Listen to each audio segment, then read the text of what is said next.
tell you a true story about the revenge of a ghost.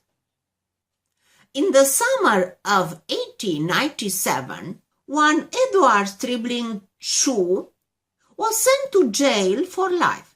Shue was convicted for the murder of his wife. He ended his days in prison 3 years later. Until now, nothing particularly interesting.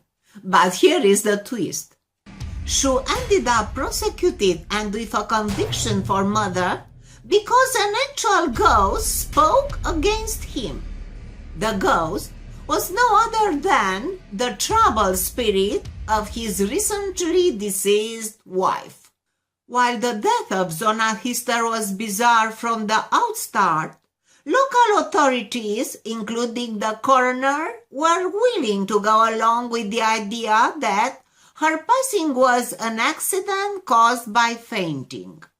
Despite the weird behavior of Shue, both during the inquest, during the wake and the funeral, most of the people did not raise any suspicions. It was not until Zona's mother, Mary Jane, had a visitation, then things changed. During 4 consecutive nights, Mary Jane saw the spirit of her deceased daughter. The dead Zona Hister revealed that she had not died from a fall caused by fainting, but that her husband had strangled her. Alarmed by these supernatural developments, which only heightened her distrust of Shue, Mary Jane went to the local prosecutor. And this is when it became truly special. The prosecutor chose to believe in the testimony of the ghost. The case was reopened and autopsy was performed. Proving the ghost right, it showed that indeed the cause of death was strangulation.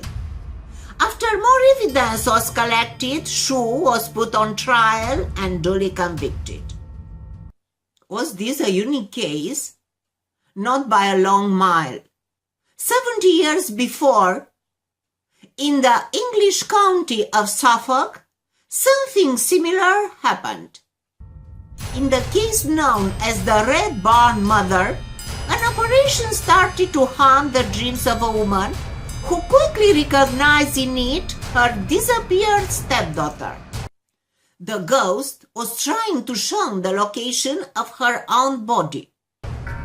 The dreams led to an inquest, the digging up of the body, and the eventual arrest of the murderer. He happened to be her secret lover and father of her bastard child. After a trial, the English justice proved sterner and the murderer, William Cother, was hanged to death.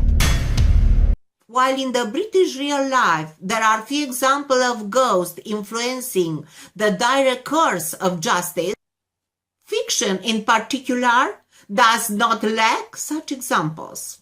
In what is perhaps the most famous case, Shakespeare's Hamlet, the ghost of the hero's father reveals the story of his death, thus unleashing a series of most unfortunate events.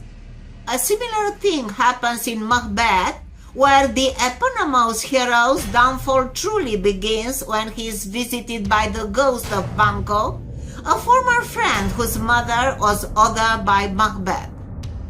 If we go even further back in history and myth, most ghosts appear to talk and warn about their murderers.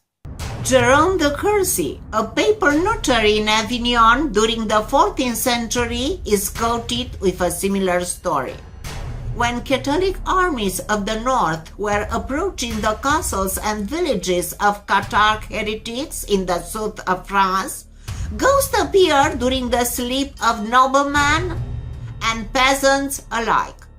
They were, according to witnesses later interrogated by the Inquisition, the spirits of other Qatar nobles and farmers, all killed in previous massacres. They were appearing to warn their surviving co-religious of impending doom while also revealing the identity of the killers.